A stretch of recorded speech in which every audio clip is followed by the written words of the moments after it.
بسم اللہ الرحمن الرحیم۔ شروع اللہ کے نام جو بڑا مہربان اور رحم کرنے والا ہے۔ السلام علیکم، میں اسلم رائی آپ سے مخاطب ہوں اور گزارش ہے کہ آپ لوگ میرے حیرت قدہ چینل کو سبسکرائب کرنے کے ساتھ ساتھ اس کی جو ویڈیوز ہیں ان کو لائک اور شیئر بھی کریں۔ آج ہم آپ کے سامنے دنیا کی ایک انتہائی اہم جو جنگ ہے اس کے حالات جو ہے وہ پیش کریں گے تفصیل کے ساتھ۔ جنگ کا نام ہے جنگ عین جالوت۔ یہ جنگ مغولوں اور مسلمانوں کے درمیان ہوئی۔ ہلاکو خان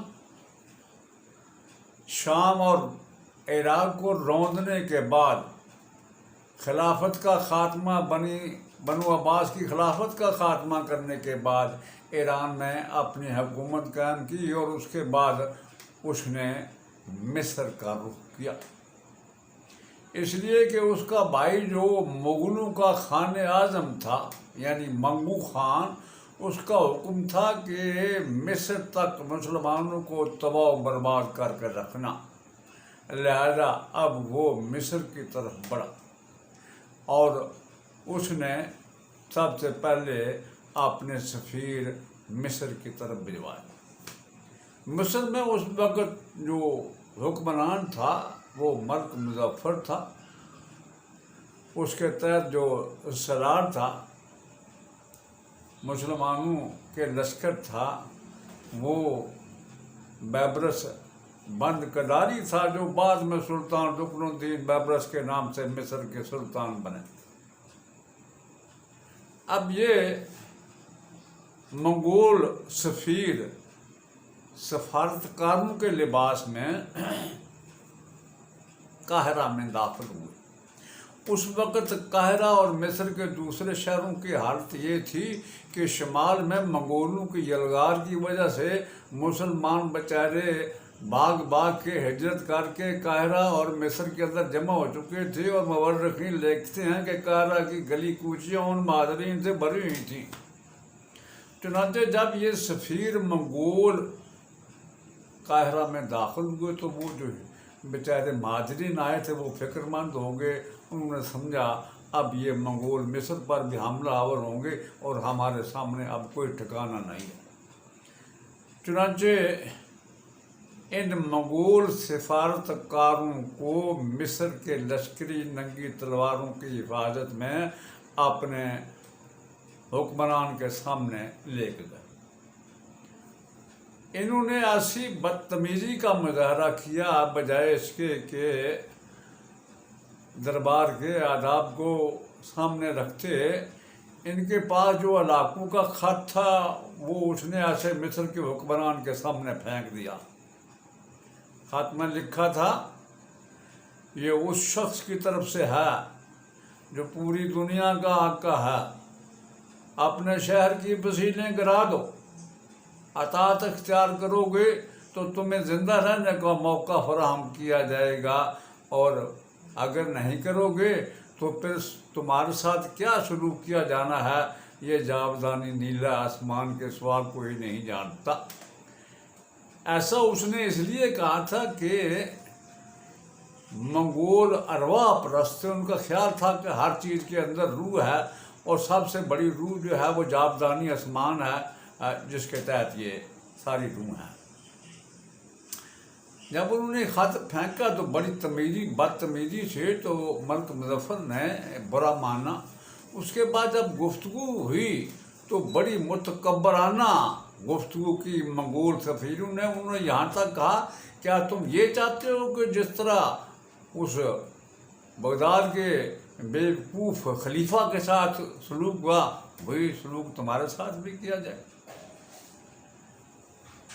جو لوگ اس وقت دربار میں بیٹھے تھے اس میں بیبرس بند کداری بھی تھے، جو بعد میں رکن الدین بیبرس کے نام سے سلطان بنے۔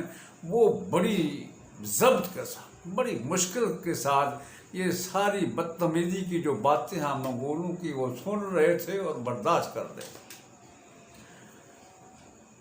ملک مظفر نے کافی سمجھایا کہ وہ تمیز سے گفتگو کریں، لیکن منگول باز نہیں آئے۔ इस मौका पर मिस्र के कुछ उमरा ने अपने बादशाह मलक मुजफ्फर को मशवरा दिया कि इन मंगोलों की अताअत कबूल कर लेनी चाहिए, इसी में हमारी बेहतरी और भलाई है।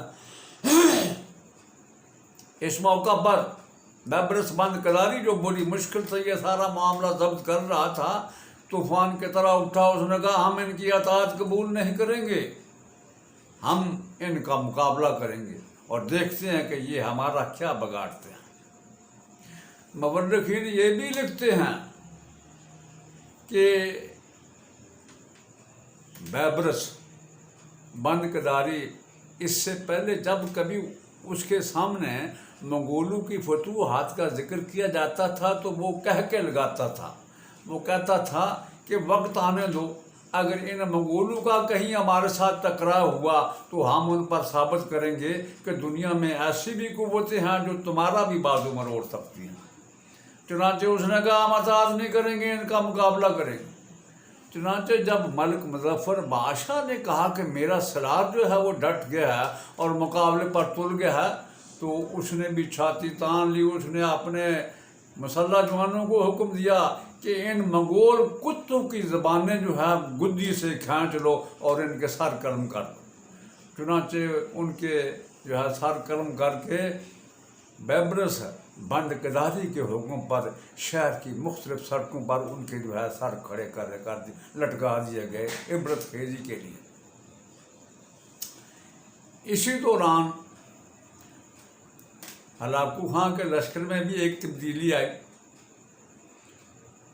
वो इस तरह कि पीछे उसके मुल्क में कराकरम जो शहर था मंगोलों का, वहाँ इसका भाई मग्गू खान जो खान आजम था वो मर गया।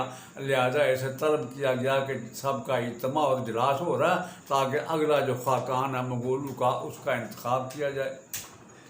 इस मौका पर हलाकू की बीवी और सलार ने कहा कि नहीं, आप वापस न जाएं, बल्कि आगे मिस्र की तरफ बढ़ें और फतह का दामन जो है फैलाते चले जाएं।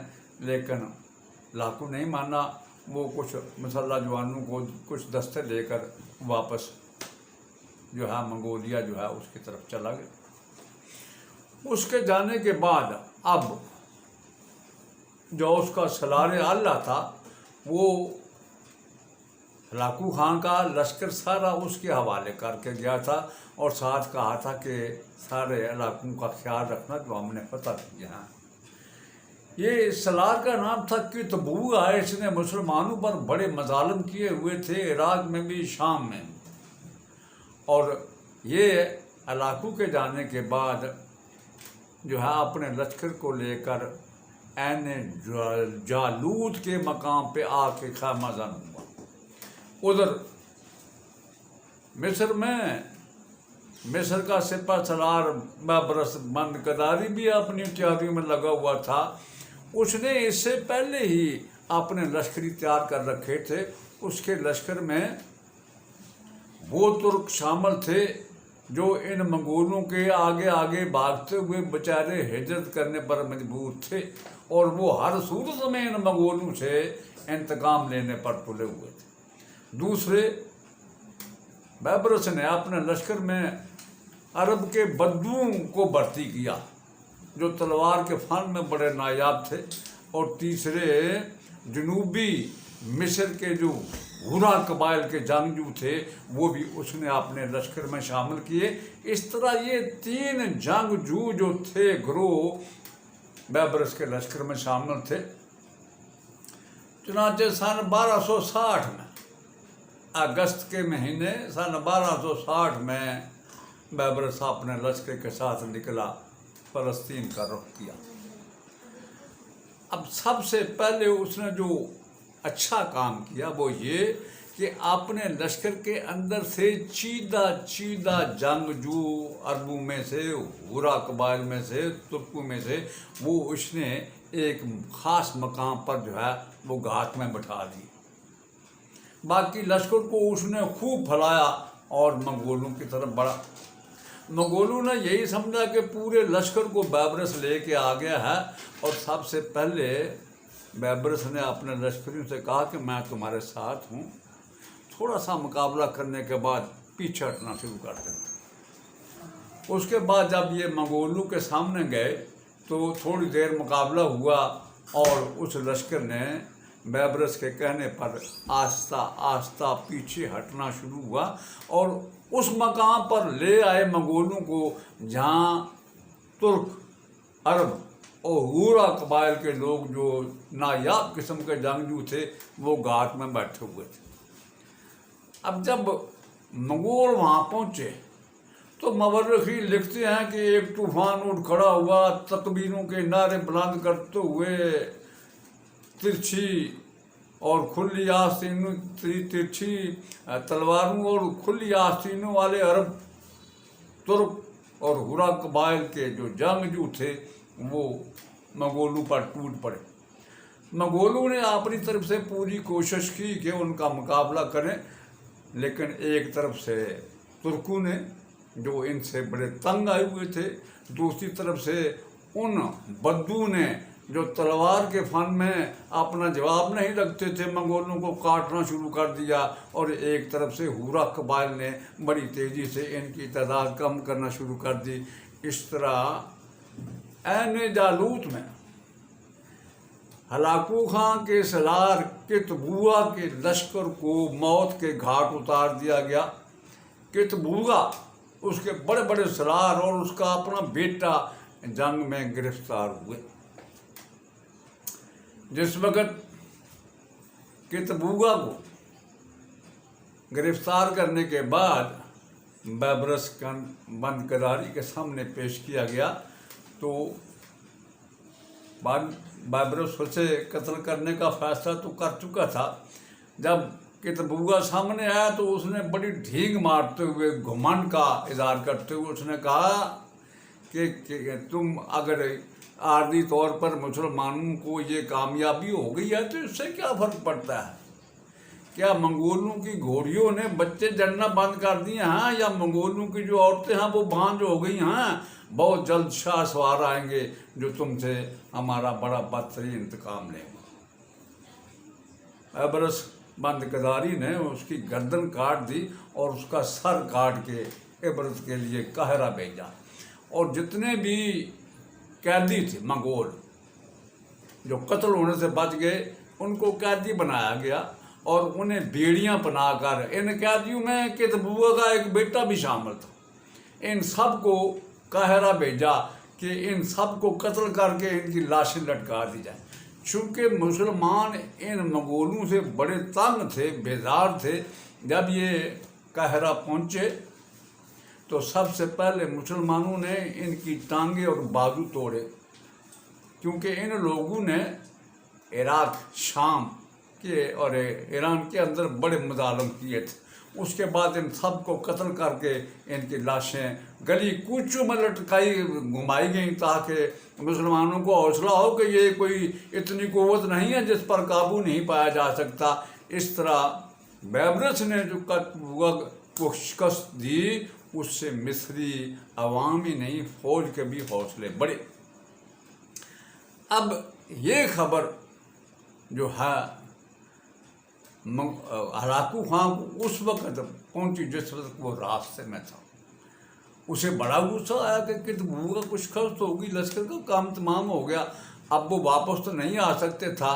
उसने कसम खाई कि मैं इंतकाम लूँगा इनसे, लेकिन उसे ये नहीं पता था कि ऐसा नामुमकिन है, इसलिए कि इस जंग में यानी ऐन जालूत की जंग में मंगोलों के मारने के बाद इस रुकनुद्दीन जो है यानी बैबरस गदारी के हौसले ऐसे बढ़े कि इसने अब अगले जंगों में कहीं भी किसी भी मौका पर जो है मंगोलों को अपने सामने जमने ना दिया। और मवर्रखीन लिखते हैं कि इसके बाद इसी बैबरस ने जो बाद में सलार आला से मिस्र का हुक्मरान भी बना और सुल्तान रुकनुद्दीन बैबरस कहलाया, इसने न सिर्फ मिस्र को महफूज किया बल्कि इसके बाद शाम और इराक से भी इन मंगोलों को बदतरीन शिकस्त देकर बेइज्जती के साथ निकाल बार किया। इस तरह ये जंग मवर्रखीन लिखते हैं ये दुनिया की वाहिद जंग है جس کی وجہ سے مسلمانوں کا تمدن، ان کی تہذیب، ان کی ثقافت جو ہے بچی. اور اگر خدا نخواستہ اس جنگ میں مسلمانوں کو شکست ہوتی تو مسلمانوں کو اتنا نقصان ہوتا کہ انہیں کہیں جائے پناہ نہ ملتی. یہ حالات تھے جنگ عین جالوت کے جو آپ کے سامنے پیش کیے گئے. اس کے بعد ایک اور بین الاقوامی قسم کی جو جنگ ہے سلطان الپ ارسلان کی، اس کے حالات آپ کے سامنے پیش کریں گے. جاتے جاتے میں آپ سے گزارش کروں کہ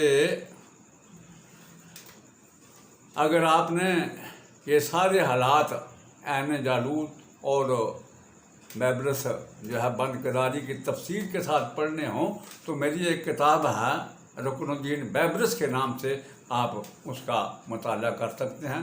جاتے ہوئے میں پھر آپ سے گزارش کروں کہ میرے اس چینل حیرت کردہ کو سبسکرائب کرنے کے ساتھ ساتھ اس کی جو ویڈیوز ہیں ان کو لائک اور شیئر بھی کریں. اللہ آپ کا حامی اور ناصر ہو. السلام علیکم.